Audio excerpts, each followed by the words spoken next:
BRK channel ప్రేక్షకులకి నమస్కారం అండి. నా పేరు అవ్వారు వెంకట సుబ్బారావు. నాది బాలాజీ నగర్ అండి. సికింద్రాబాద్ దగ్గర యాప్రాల్ దగ్గర బాలాజీ నగర్‌లో గత 20 సంవత్సరాల నుంచి ఆయుర్వేద వైద్యం చేస్తున్నానండి. ఈ రోజున మీకొక మంచి ఆయుర్వేద ఔషధాన్ని తయారు చేసే విధానాన్ని మీకు చెప్పాలనుకుంటున్నాను. చాలామందికి ఆహారపు అలవాట్లు మారిపోయి శరీరం వేడెక్కి పైల్స్ అనేవి వస్తున్నాయి సార్.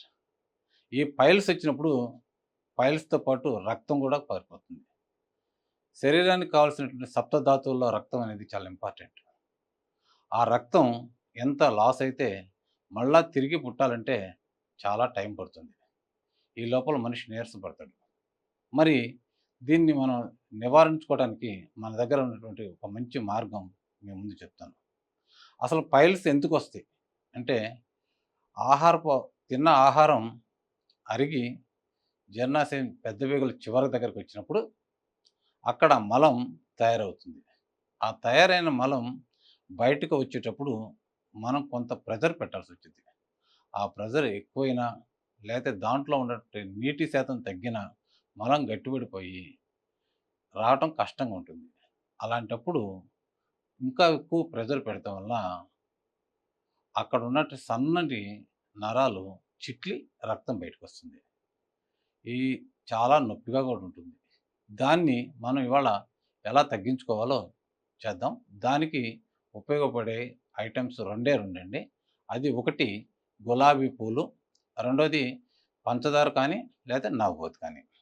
ఈ పంచదారని నవబోతుతో మనం చేసేటువంటి దాన్ని గుల్కంద్ అంటారు. ఇలాంటి గుల్కంద్‌ని ఒక స్పూన్ రోజు తినగలిగితే నెక్స్ట్ 24 గంటల్లో కల్లా ఆ రక్తం వచ్చేటువంటి దాన్ని తగ్గిపోతుంది. ఇప్పుడు ఆ గుల్కంద్‌ని మనమే ఎలా తయారు చేసుకోవాలో మీకు ఇప్పుడు చూపిస్తాను. మంచి నాటు గులాబీ పూలని తీసుకోండి. తీసుకున్న తర్వాత ఒక గాజు సీసా తీసుకొని, ఆ గాజు సీసాలో నేను చెప్పిన విధంగా మీరు గులాబీ పూలని పెట్టుకోండి. ఇది ఒక గాజు సీసా. ఈ గాజు సీసాలో ఇలా గులాబీ పూలని ఒక లేయర్ లాగా ఏసుకోవాలి. ఏసుకున్న తర్వాత దీని మీద మళ్ళా పంచదార లేతే నవబోతుని ఇలా పంచదారని లేదా నవబోతుని పోసుకోవాల్సి ఉంటుంది. పోసుకున్న తర్వాత మళ్ళా వీటి మీద ఒక లేయర్ లాగా ఇంకొకసారి ఈ గులాబీ పూలని పెట్టుకోవాలి. మళ్ళా పంచదార పోయాలి.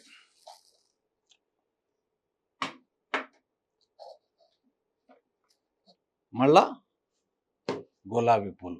ఇలా గులాబీ పూలని లేయర్ లేయర్‌లుగా మధ్య మధ్యలో పంచదారని నింపుకుంటూ గాజు సీసాలో పెట్టేసి, దీనిని మనం ఎండకి పెట్టగలిగితే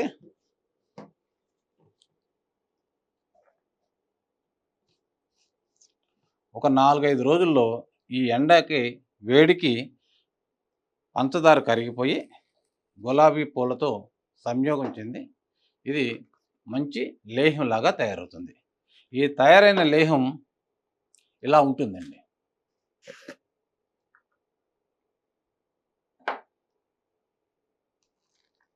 ఈ తయారైన లేహం ఇలా ఉంటుంది. ఈ లేహాన్ని మనం రోజు ఇంత తినుకోగలిగితే మన శరీరం నుంచి వస్తున్నటువంటి రక్తం అనేది ఆగిపోతుంది.